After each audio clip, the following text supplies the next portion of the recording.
Our team coverage begins right now as well. Let's go to Chris Gilmore. He is live in Norman. Chris, how are things looking down there for us? It's another chilly one filled with a lot of ice, baby. Look at what I'm talking about here on north and southbound I-35 in Norman. Not much of a crowd out here on the highways, which is good news in terms of the conditions that we're seeing out here. Fairly clear in terms of what we've seen in comparison to other lanes, but as you go to the more local streets, you see this exit ramp here onto Main Street in Norman. Very slick, more of a slip and slide than a ramp. We actually just saw an ODOT truck come by spraying a lot of that sand and salt on the road, which is good news for drivers who do for any reason find themselves having to be on the roadways, but it's strongly encouraged. We've seen all over social media, and in terms of the school districts that you were mentioning, not a good idea if you can avoid it. So we're going to be out here monitoring those conditions, hopefully not reporting on any accidents, but it is very slick out here as you see this truck driving up on the exit ramp in Norman. Reporting live on the scene on the story in Norman, Chris Gilmore, News 9. Chris, we were hoping you moved off the side of the road a little bit. You were a little too close for comfort for us. Thank you. Yeah, we are actually next to a guardrail, Robin and Lacey. You see it right here.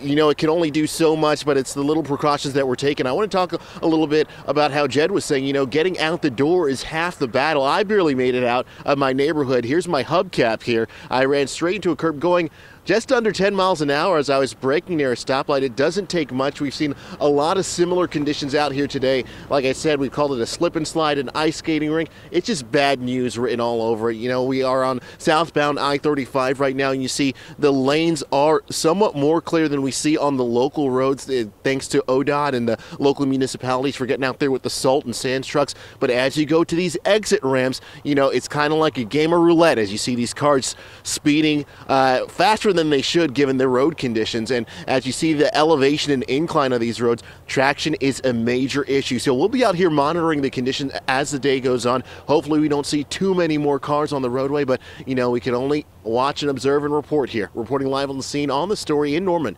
Chris Gilmore, News 9. Chris Gilmore's been monitoring this 18-wheeler that can't seem to make it up this icy hill. Chris, take it away.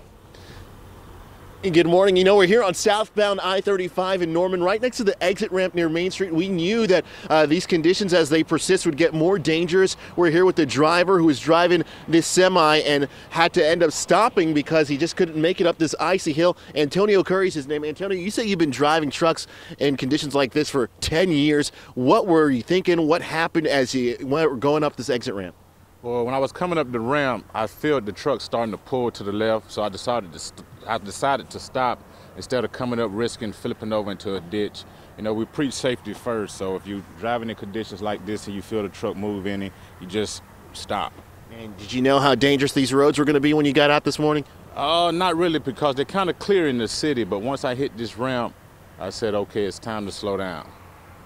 Slowing down can be dangerous, but he made the best decision at the end of the day, guys. We told you that these exit ramps and local roads are going to be the ones that are causing a lot of problems.